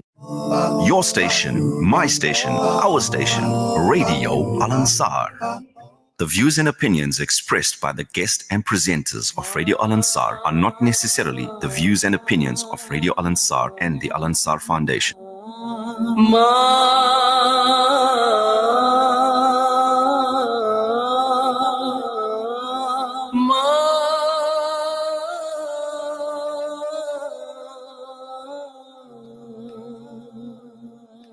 खुदा ने मुझको दिया माँ तेरी दुआओं से, माँ तेरी दुआओं से। Radio Al-Ansar, 24/7, 365. जो भी मिला माँ तेरी दुआओं से, माँ तेरी दुआओं से, माँ तेरी दुआओं से। जहाँ जहाँ भी गया लोग दिल बिछाने लगे, जहाँ जहाँ। Assalamu alaikum wa rahmatullahi wa barakatuh. Welcome to the final session of News in Focus live on Radio Al-Ansar International, broadcasting on the frequency Durban 90.4 FM, Peter Marisburg 105.6 FM, and audio streaming on www.alansar.org.za. I hope our listeners in Peter Marisburg and surrounds are catching us loud and clear, because there are a lot of messages coming from listeners back in Peter Marisburg. We took a short break because our guests wanted to have a bit of a break because it's so vibrant in the studio and, you know, people are just discussing various issues. There's a question that's come through for Naren Singh from the IFP. Many see the MK being an alternative to the IFP. Mkondo sees where the ANC's got its own problems with MK. Zuma is increasingly being seen as the new Zulu leader and is making inroads in previously Zulu voter base. Is the IFP concerned about MK threat on his voter base? Because I know the DA is saying that MK is probably a threat to the ANC.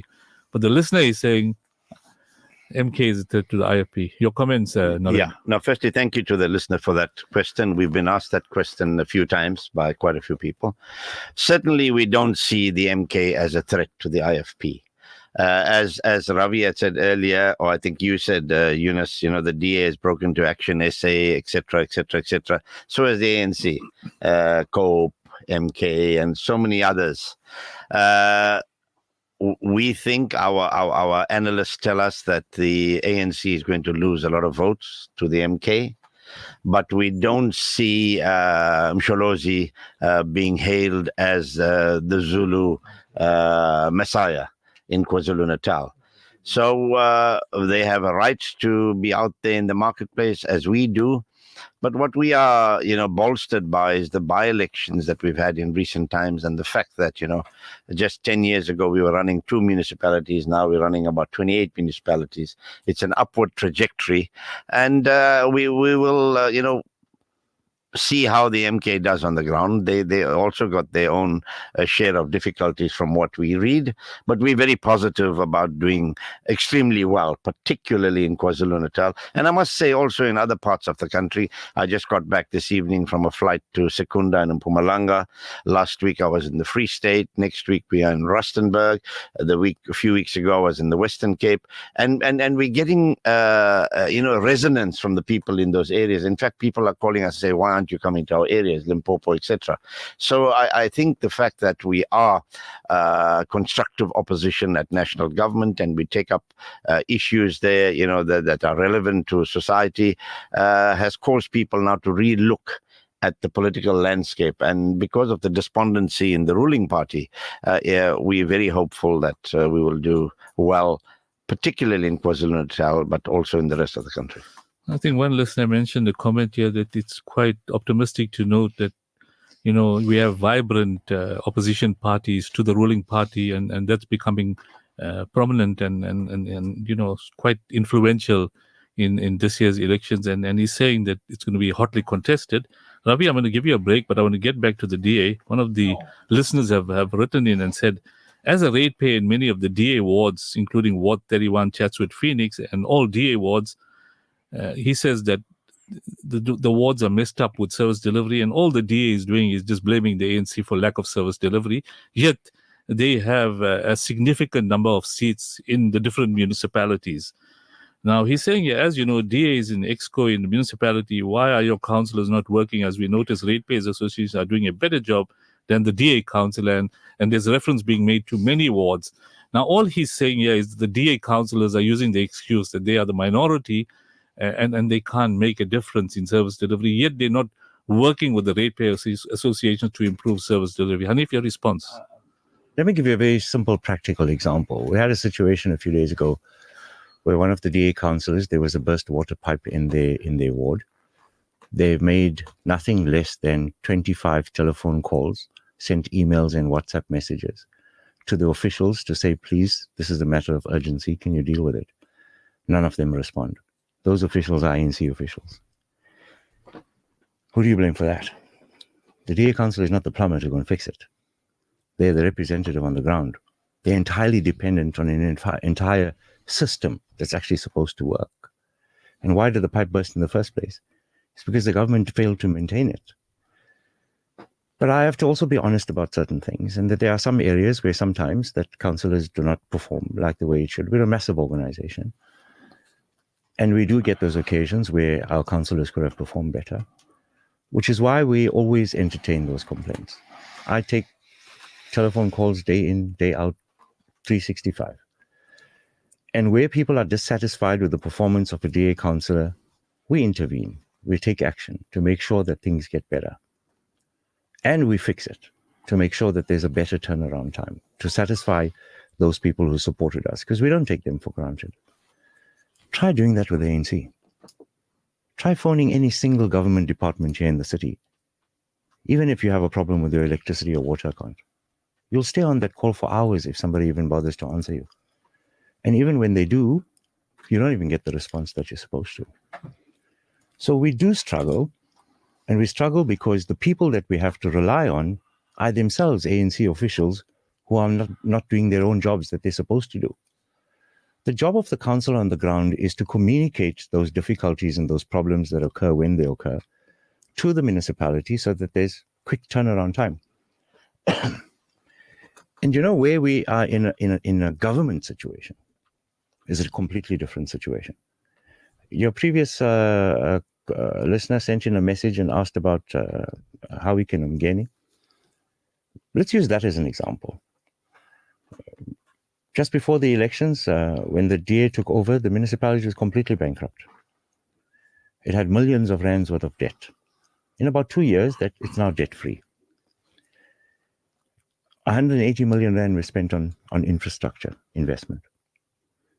They repaired 14,000 square meters of potholes in that short period of time. 42 new people were employed in the municipality. In this municipality, they put a hold on a number of staff appointments. They don't have money anymore. There's been at least 3 new shopping centers or malls that have been built there. Businesses are flocking to that area. Zero corruption. The point I'm trying to make is simply this, is that if a sufficient number of voters get together and give the DA a majority, we'll be able to fix the entire system. But things don't work when you're working under an ANC system and you're reliant on the corrupt officials who are operating there to fix the problem on the ground. So that's largely our big problem, in that our councillors don't get the response that we used to. Now, Yunus, let me use you as an example. You used to operate in this municipality for a number of years. And regardless of whether it was a DA or an ANC or an IFP councillor who contacted you with a problem, you responded. Because there was that element of respect. You were a civil servant. You didn't look at which area it was and whether it's a DA supportive area. You didn't look at which councillor it was. And I know this because I experienced this with you and the officials who worked under you. There was a very clear line of separation between the politicians and the officials. And there was a set of rules which you applied, like many other officials did, because that's the municipality rules. There was a respect for a rule of law. That doesn't exist today. It doesn't exist. When there's no water in the municipality, in certain areas, the ANC comrades are giving their friends the tender with the water truck to go and deliver water. And so there's an incentive for corruption. So the whole system is a complete mess. And granted that there are areas that people get very frustrated because they put their hope in the DA council in that particular ward, in the hope that their lives will get better. And I want to say to those people, we really do appreciate the support that you've given us. And over the years, we have grown significantly because more and more people have gotten behind us. We need to get just that much more. In the last election, we actually took the ANC out. They were below 50% in this municipality. It was the small one-man show political parties that actually gave the ANC the rescue and put them back. I was there on the day of the inauguration and I saw it. The ANC was not going to take over this municipality. But it was those small one-man parties that people voted for, those 1-1-1-1 seats eventually that put the ANC back into power. So the unfortunate reality is this. All of us become victims of their own decisions that we make. And I'm really appealing to South Africans to say, we can change this country. We can change the city. We can rescue it from complete ruin. But we can't do it if we are not going to stand united behind an organization that actually knows how to govern, that has a track record to govern. And that's what people trust us for. But we need to get every single voter who wants to bring South Africa back to where it can be to try and rescue the situation.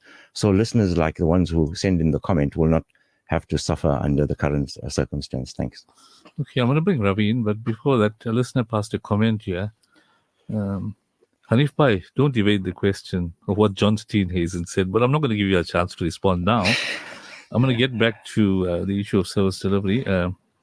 Ravi, you mentioned we're running out of time also. We got about 10 minutes left. I got to respond to Yes, first. I'm going to give you more time also, but you said you want to finish off at 10. So, but if you need more time, we'll give it to you. But this program runs whenever you finish off. Coming back to the issue of service delivery, I think when you spoke on the manifesto, you mentioned that the president is aware of the failure of local government, and he conceded. And you also mentioned in eThekwini in particular being the biggest metro in probably one of the 2 or 3 biggest metros in South Africa, and you and I know about it. And Msinduzi, there are serious problems.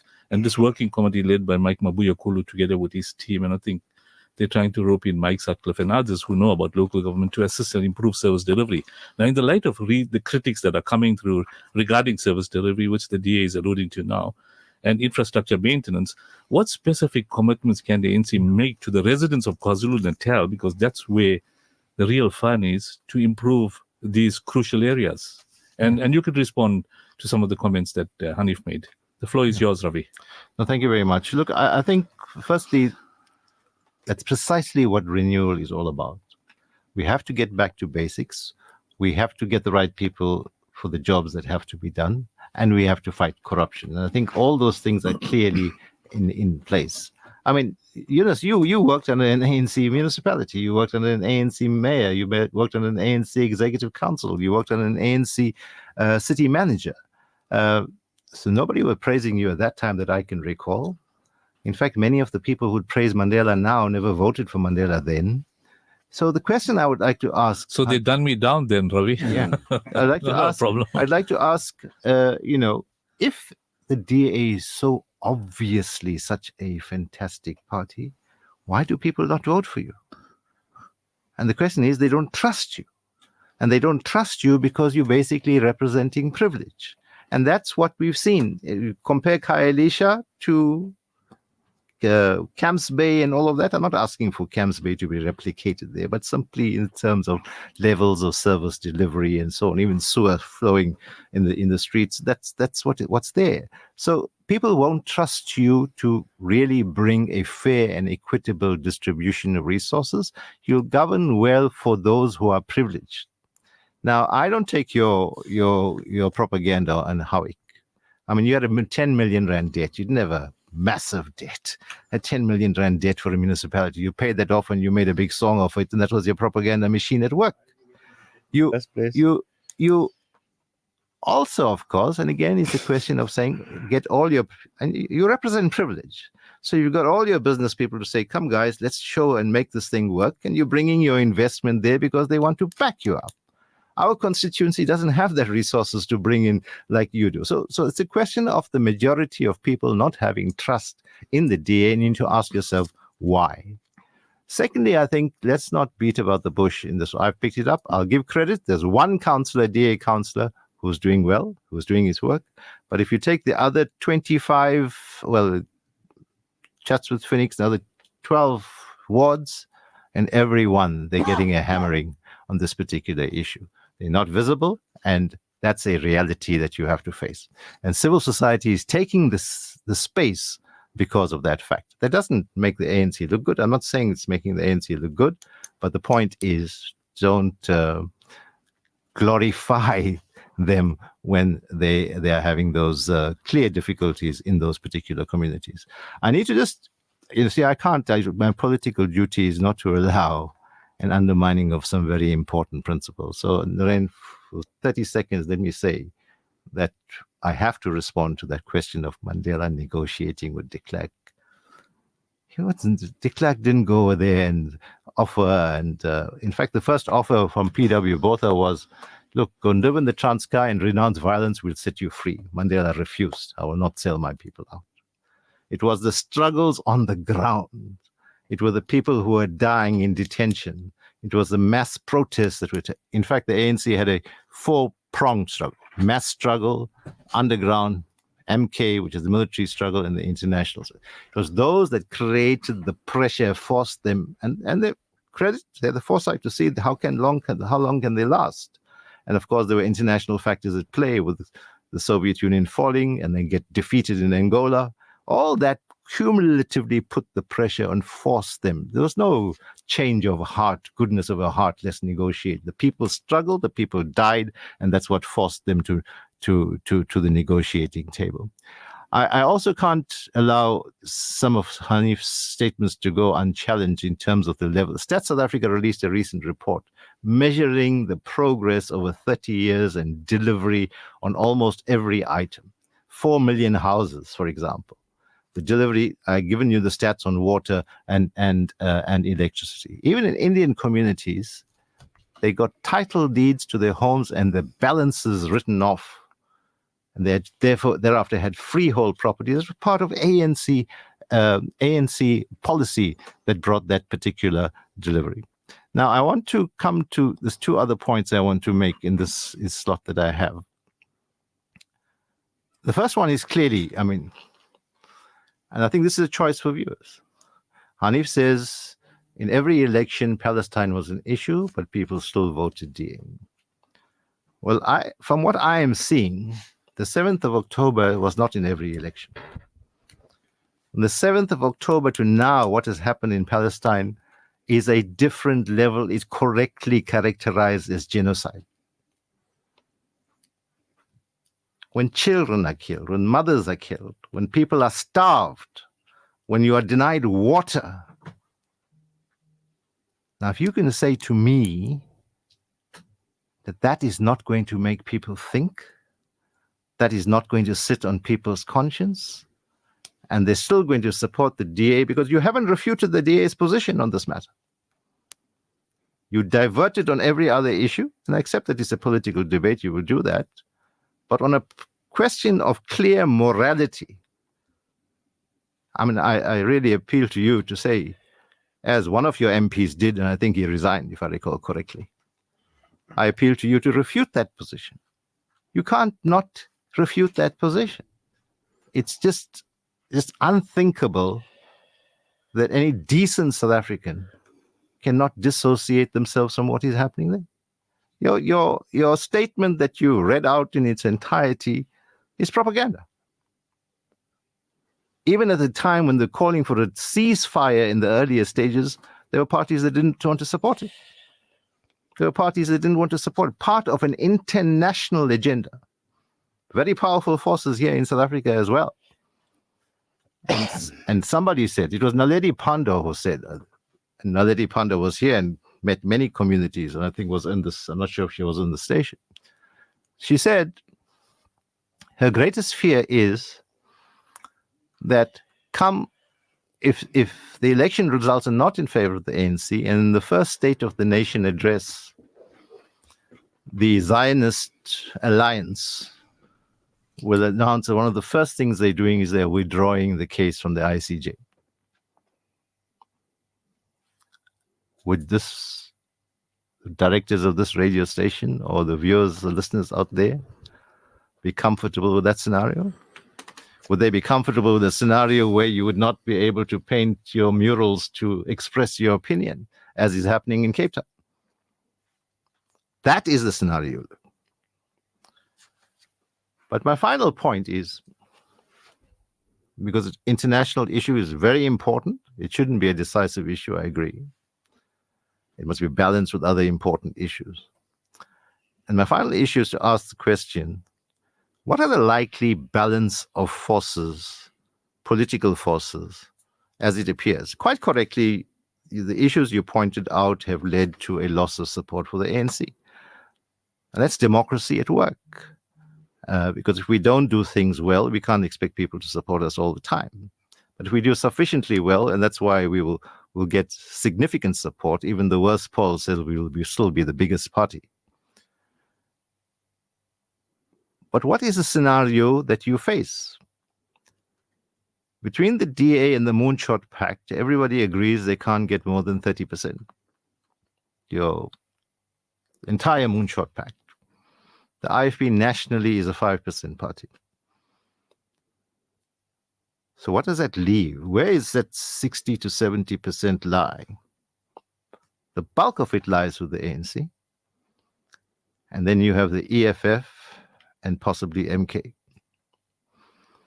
Now, so what coalition options does the intelligent voter want? And I want to argue that the best case scenario for South Africa, the best case scenario for everyone, is if the ANC under Cyril Ramaphosa's renewal program gets a majority of 50% plus. That will give it the stability. That will avoid alliances that will push us into unsustainable solutions. And that's the political reality we face, and I ask you to think carefully about before you cast your vote on the 29th. Support President Cyril Ramaphosa and the renewal program. That's our best hope for the future. Thank you. Thank you, Ravi. I think you wrapped up the last question I was going to ask. I'm going to ask Naren Singh from the IFP to come in. We're running out of time. We got a few minutes to wrap up. Voter confidence for all three parties, ANC, DA and IFP, has been waning with each election cycle.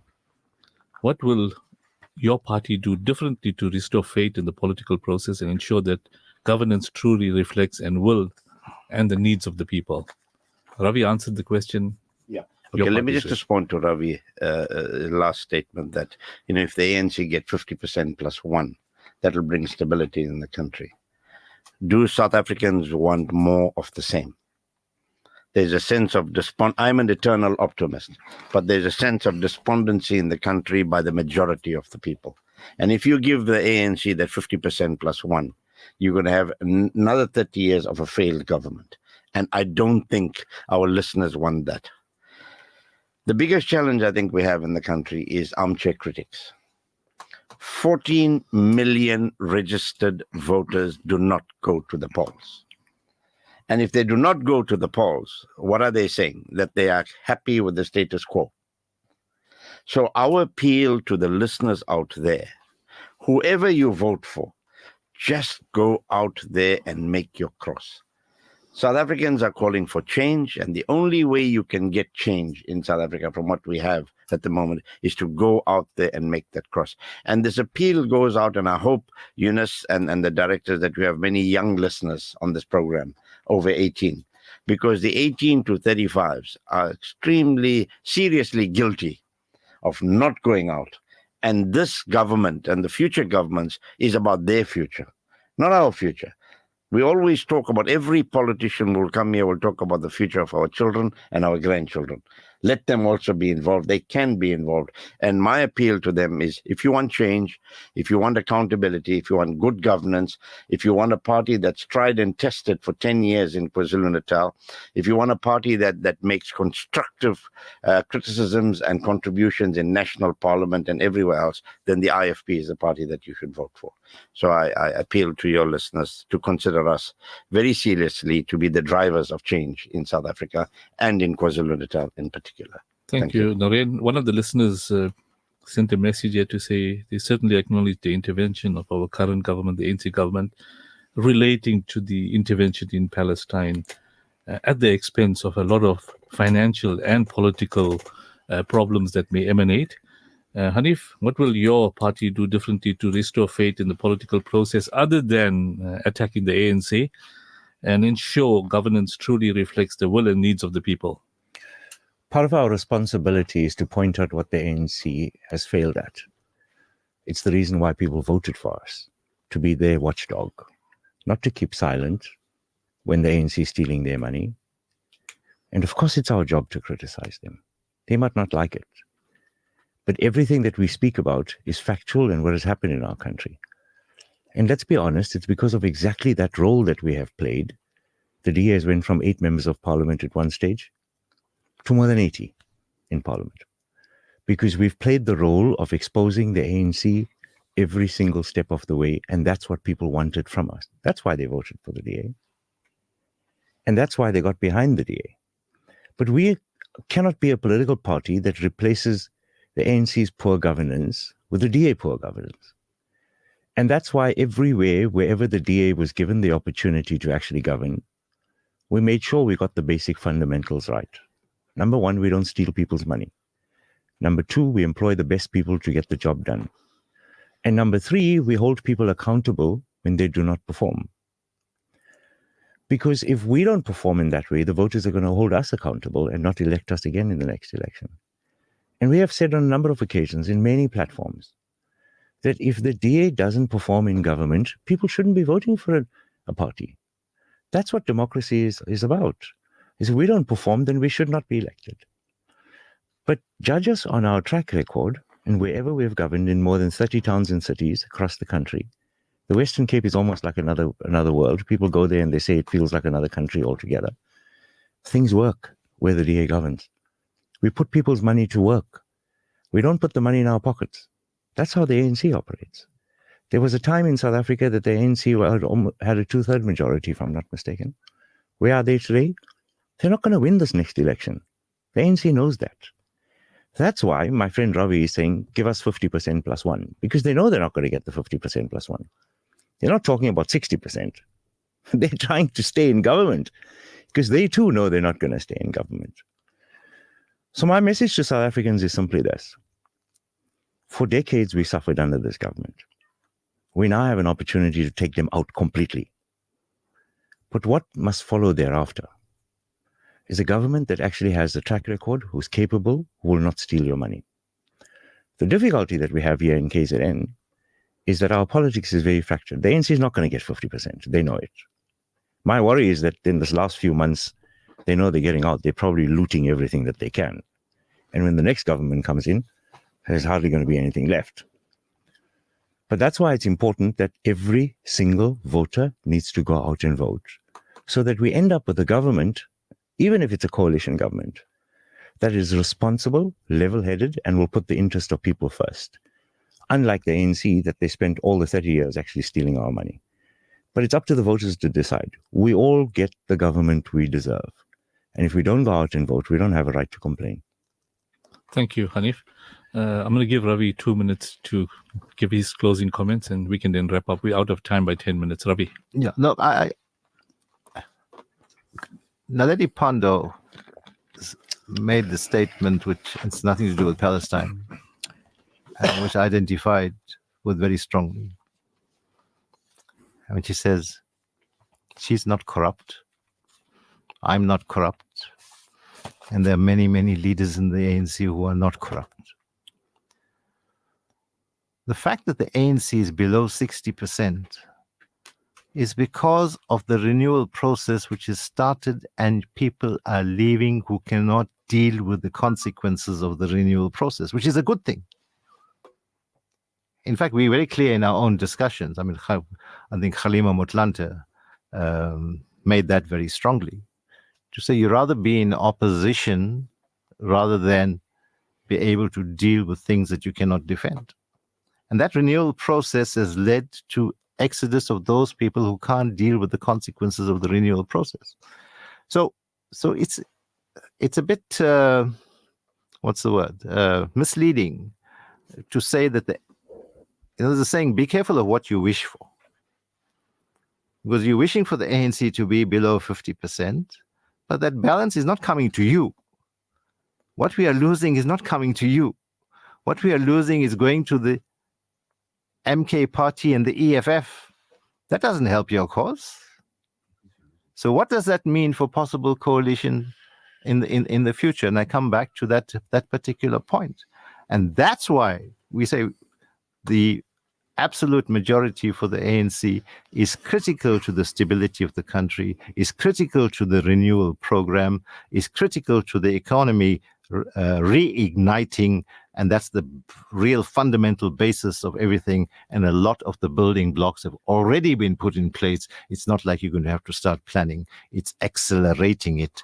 Give President Cyril Ramaphosa that outright majority, and I think you will see great change. Thank you. Ravi, thanks a lot for your response. Just before we conclude, we're out of time.